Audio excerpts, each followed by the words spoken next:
This is a final boarding call for Hawaiian Airlines Flight 705 with non-stop service to Los Angeles.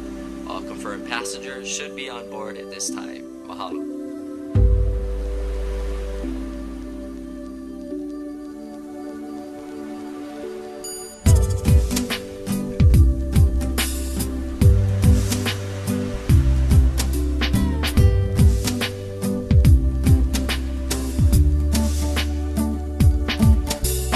Bags are packed, I'm ready to go.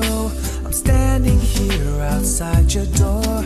I hate to wake you up to say goodbye. So kiss me and smile for me. Tell me that you'll wait for me. Hold me like you'll never let me go. I'm leaving on a jet plane. Don't know when I'll be back again. Oh babe, I hate to go. I hate to go. This is actually a song about being away from home and keeping a connection to where you're from, even though it's not always that easy to do it. But there's a lot of songs about missing home and being away from home. But sometimes it's good to be away, which makes it kind of great. It's not just I miss it and I want to go back. It's like I miss it, but kind of don't want to go back for some reasons. So there's a song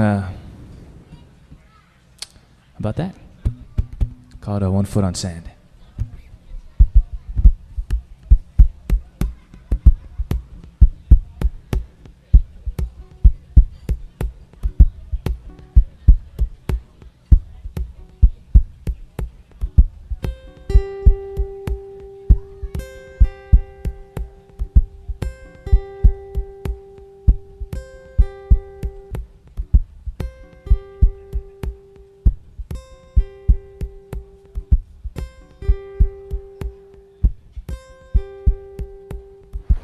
A lot of my friends are envious of my job because, like, they went to law school or, you know, put in 5 years of college and either have no idea what they want to do or the thing that they're doing they don't enjoy, but they kind of feel like it's too late to change their path. You know, I've always wanted to do music outside of Hawaii. That was my first goal, really. And then as I entered high school and stuff like that, I decided that I would start doing island music kind of first as a stepping stone. I mean, I love island music too. I love Hawaiian music and reggae and stuff, so it was good for me to be able to do that and have that experience, but it was always, you know, like a goal that would enable me to get to another goal. And then just came to the point where I knew, and I just kind of had this urge to go, and I could kind of see myself in LA, and I have an uncle that lives out here, and so I visited him a couple times. And that's actually when I felt like my most homesick, was when I came out here for a month before I moved. And I was like looking at the Travel Channel for specials on Hawaii, and like, oh, it was rough. And that's really when I experienced that. When I went back home after that, and everything seemed so small, and like the buildings seemed shorter, and so that was kind of odd, but it doesn't feel as much like home as it used to.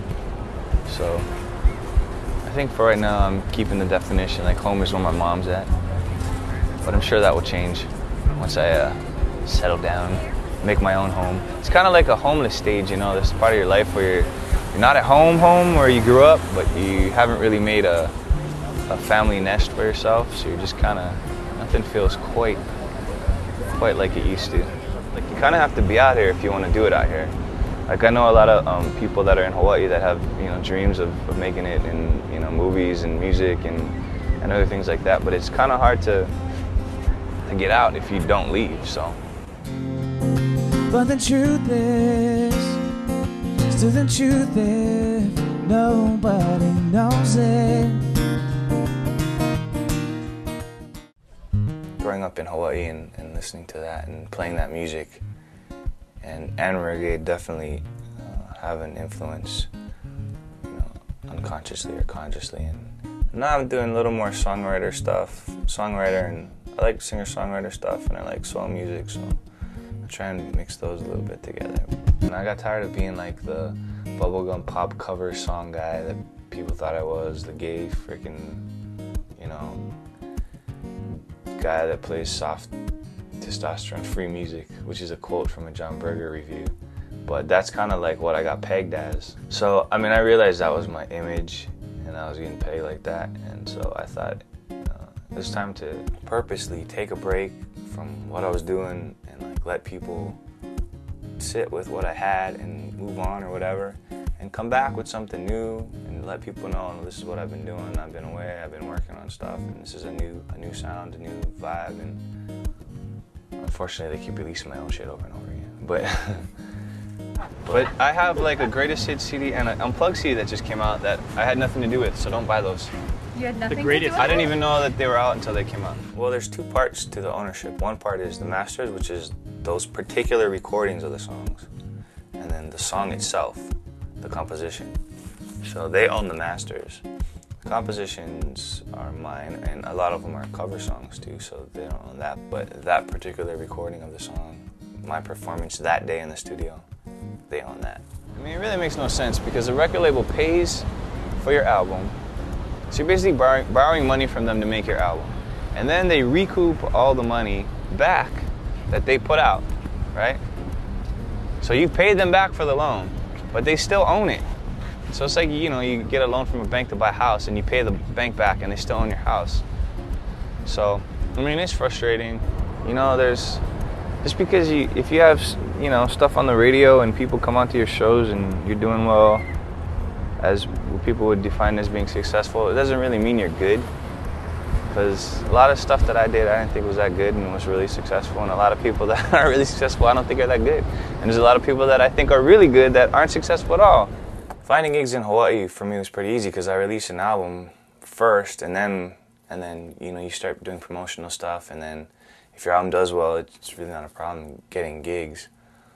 But coming out here, it's starting over because I don't have a name, and I'm just another guy trying to play music. It took me maybe like 3 or 4 years to start playing in you know, really cool music venues out here where I go and see music, because that's a whole nother animal as opposed to doing the restaurant, like, you know, patio gig where you're playing for people to eat and drink to. And it's basically getting a promoter to take a chance with you, and then you have to guarantee that you're going to bring in a certain amount of people. And if you do, you'll get a percentage of the door, and he'll probably book you again, or she will book you again. And if you don't make any money. It's really incumbent upon the artist to bring in his own crowd and to generate money for the venue and to promote yourself. And I definitely have lost a lot of stuff that I had back home. And maybe it would have petered out anyway by now. But I mean, I decided to stop doing, you know, gigs there as often. I decided to not release any new stuff for a while. I decided to stop.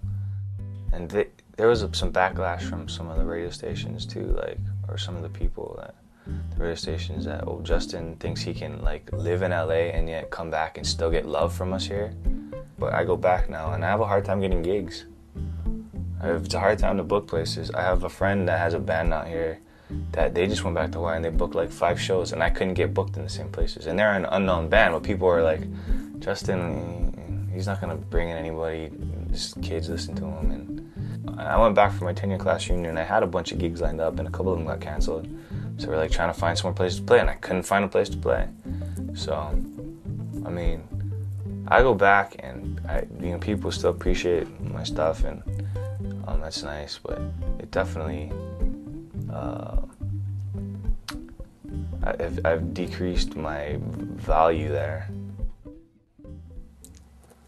The money struggle sucks, man. That's tiring, and I just like it not to be a factor in my life. And I think, like,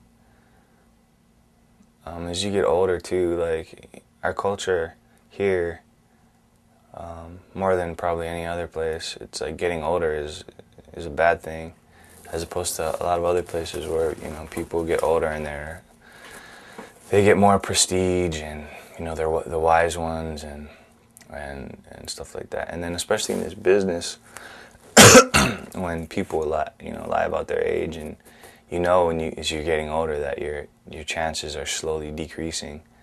So I think that can be kind of depressing. My income is 100% from music, but I've just kind of pieced it together. You have to be kind of versatile, or at least I've had to be, performing, and I gig a lot. You know, I get royalty checks from my albums out in Hawaii every 3 months, which I've, you know, slowly decreased, or quickly decreased. And then I've sold some songs to some Korean bands that I wrote and produced. So that was helpful. There's always something, like, you know, that's the one thing, like, you know, when you're doing the thing that you're supposed to be doing, you're always provided for, and that's always been the case.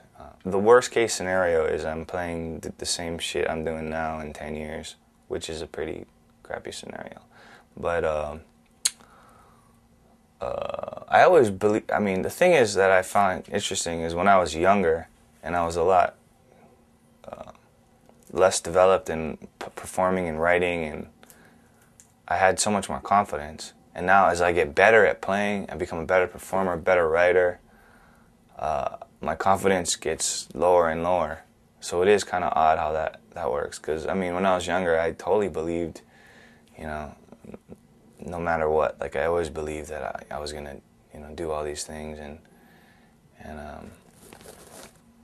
I guess the thing that keeps me going is just that I love it so much. I mean, even saying that, I think, do you really? I guess I do. I mean, it's so, like, it's not even questioned. So it's just like, it's almost like a family member where you don't even think about. It's like, why do you love your mom? I mean, it's like you never made that decision. You just came with your life. And you loved it. It loved you. I always think of music as like the girlfriend that always is there when I need some loving. You can always count on music, man.